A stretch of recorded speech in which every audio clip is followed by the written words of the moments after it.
Growing up as an exennial in the suburbs of Los Angeles, La Mirada to be exact, I resided almost within walking distance to a fancy little theater that stood out like a sore thumb amidst its surroundings. With its vintage 60s exterior, which was extremely outdated even to my 80s kid eyes, this establishment always piqued my interest, and I stared glued to my window as I watched it float by every time my family car drove down Beach Boulevard. The fact I never saw a single patron walk in only intrigued me even more. I had a general idea what adult movies were, if not a complete understanding, but I wondered what the inside of this mysterious building looked like. Who worked there? Did they serve popcorn? Had my parents ever gone? What was the general consensus of the inhabitants of Buena Park towards this naughty, standing relic? Not until many years later was I able to get the answers to some of my burning questions. The chain was founded by longtime film exhibitor Dan Sunny and sexploitation filmmaker Dave Friedman. The duo bought an abandoned 40-year-old 400-seat theater at 444 South Hill Street on 5th and Hill in L.A. The locale was formerly known as Bard's Hill Street Theater in the 1920s, and then the Town Theater in the 1930s. Friedman and Sunny remodeled it and opened the doors as the first Pussycat Theater in March 1966. Friedman has, at various times, said the name Pussycat was inspired by the film title What's New, Pussycat, which Sunny had just seen, and by the longtime LA landmark Pink Pussycat nightclub at 7969 Santa Monica Boulevard. For adults only, the Hill Street Pussycat was open 10 a.m. until midnight, advertised as the new intimate place in LA. The theater screened nudie and sexploitation movies as well as early X-rated features like Mona the Virgin Nymph and Sexual Freedom in Denmark. Though business was booming from day one, certain civic and municipal factions were very displeased about the perceived incursion of smut into such a visible part of town. The city bus stop directly in front of the Pussycat, set in the middle of one of LA's most high-traffic locales, being located across the street from Pershing Square. As such, the Pussycat marquee, with its often lurid film titles, was being seen by hundreds of thousands of people each week. The second Pussycat theater to open was the Sunset Pussycat, near the intersection of Western and Sunset in LA. Unlike the Hill Street location, this locale kept the previous Sunset Theater name intact out front as a concession to local merchants who wanted to maintain the place's historical Hollywood pedigree. However, the customized marquee still managed to brazenly announce, "This is a Pussycat Theater," a declaration later bolstered by a pair of lighted oval signs featuring the iconic Leaping Miss Pussycat logo that would come to represent the very concept of publicly exhibited adults-only cinema. "I said that was the most horrible name I ever heard," recalled Friedman in a 2009 interview. "But I designed the marquee for the Pussycat Theater, which played adult fodder. There was a young man named Vince Miranda. He had 2 theaters in LA also playing adult films. He liked the name, so he bought a half interest in our theater. I should have said, 'Vince, I want a nickel a head for every customer.' He developed a chain of 40 theaters in California." In January 1968, Vince Miranda, in partnership with George Tate and their company Walnut Properties, bought a 50% share of the California Pussycat Theater chain. Almost immediately, Miranda began remodeling and redecorating each theater, which then included around a half-dozen California houses, glittering up the lobbies with crimson carpeting and velveteen fixtures, along with ornately framed erotic paintings laid out art gallery style, beveled glass foyer partitions, and crystal chandeliers with golden fittings.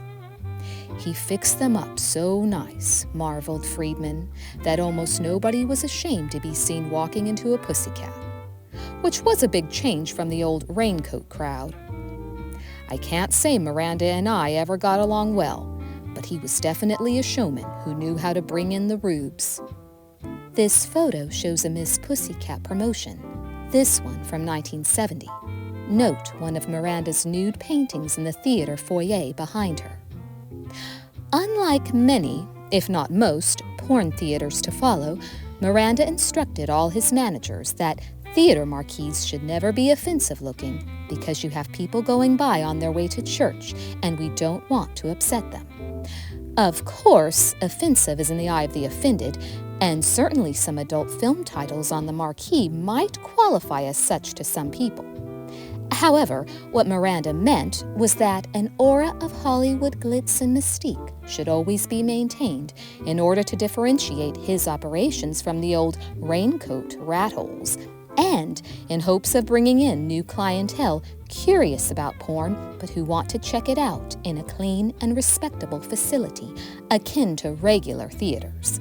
If an ex-movie poster wasn't particularly attractive in the marquee showcase, he'd commission and produce his own colorful, relatively classy display posters shipped to managers chain-wide to use as their public face in communities increasingly, surprisingly receptive to hosting an X-rated theater. In addition to the remodeling, Miranda even took to custom creating in-house stock items like cups and popcorn tubs decorated with the Pussycat Bikini Girl. In addition, there were Pussycat t-shirts and little marketing knickknacks like Pussycat matchbooks, with a California map on the inside cover marked with all the Pussycat locales, fountain pens, and playing cards. There was even a Pussycat brand cologne sold in theaters. According to projectionist Dan Whitehead, the Pussycat cologne was called Sex. It smelled awful. I think it was given to customers who were in the military as a Christmas gift one year. I myself had forgotten all about it until Terry Wiggins was talking about old colognes the other day. He hadn't heard of it either. If I remember correctly, the label was black and gold with, of course, the Pussycat woman. It didn't last long after applied. There was a case of it in the storeroom at the head of the stairs in the San Diego house. I swiped a couple bottles. According to actress Rosemarie, Miranda's close friend, best known for the Dick Van Dyke Show, he took pride in running the Pussycat theaters. Although they were porno theaters, he ran them like a business. They were cute little theaters that were kept in shape. Sometimes when we were out, he would stop at one theater or another and make sure everything was being run right. I met everyone at the office, including his cousin Jimmy. Miranda later purchased a majority stake in the Pussycat chain in a partnership with Johnson and Tate. At its peak in the late 70s, Pussycat operated around 40 California houses, most of them classical theaters that had faded.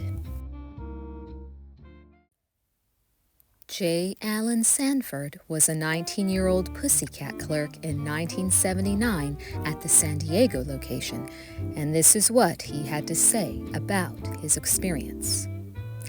I didn't like working at the Pussycat as much as I thought I would.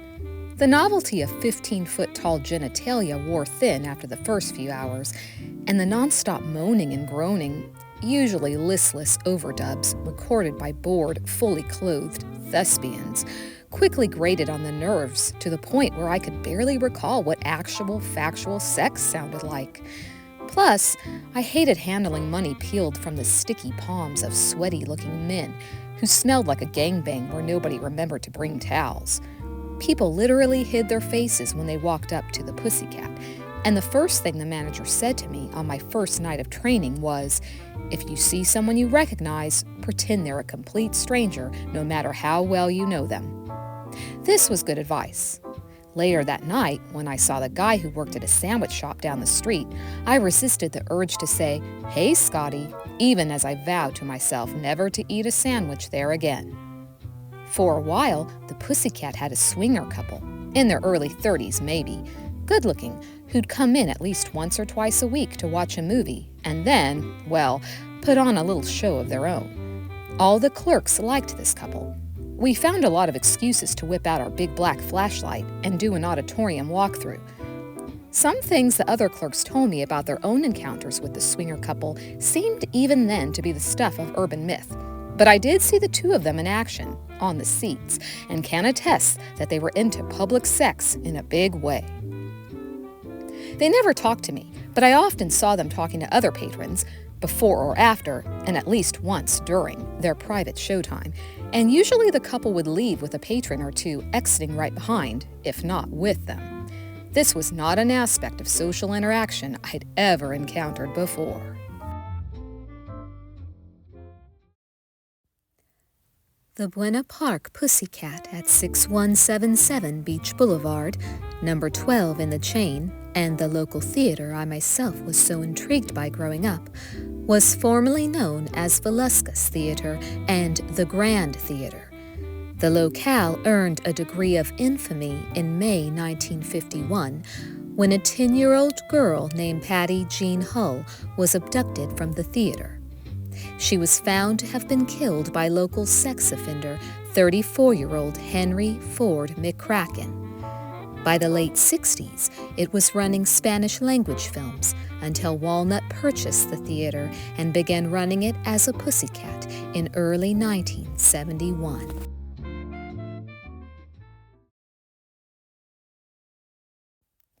Over the next 24 years, the theater was not without its share of controversy, with officials trying to figure out how to close down the adult cinema before finally successfully doing so in the winter of 1995. It took just one tap of the bulldozer to accomplish what neighbors had waited 24 years to see: the crash and fall of the Pussycat Theater's provocative marquee. A crowd of more than 50 people cheered and motorists honked their horns on the morning of December 4th, 1995, as the marquee hit the pavement along Beach Boulevard. One of the people watching the demolition was Donna Bagley, an, at the time, 83-year-old Buena Park resident who lived near the Pussycat and was part of the group that fought the showing of Deep Throat and The Devil and Miss Jones beginning in 1972. That theater has been an abomination since 1971.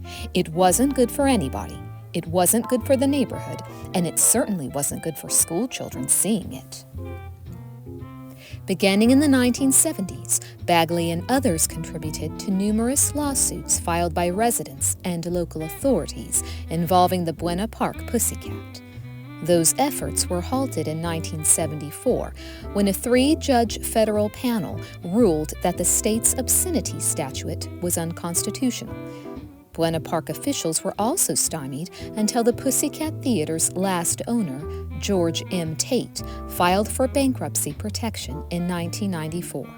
That allowed the city to buy the property from U.S. Bankruptcy Court for $300,000. For Mayor Don R. Griffin, it was the culmination of 10 years of work. It was a marvelous day, really. The city has sought to have this eyesore taken out of the community for well over 25 years.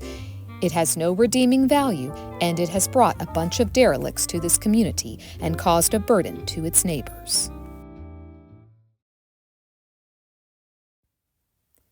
In conclusion, I would have to say I greatly disagree with the likes of the now deceased Donna Bagley and the former mayor. The building I knew as the Pussycat Theater for most of my formative years was constructed in 1928, and the beauty of its Art Deco architecture was undeniable. As someone born and raised in Southern California, I can well attest to the fact that the state has no respect for older buildings and has a reputation for demolishing landmarks that other states would cherish and consider historical.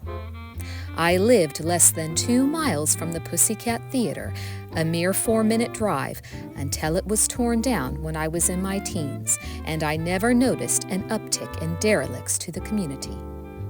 I think those harassing the quiet franchise for decades were the ultra-conservative and most likely hypocritical crowd. So, tell me, did you also grow up in Southern California in the 60s, 70s, 80s, or early 90s? Do you have any memories or personal experiences with the Pussycat Theaters? I would love to hear from you in the comments. Thank you for watching, and good night.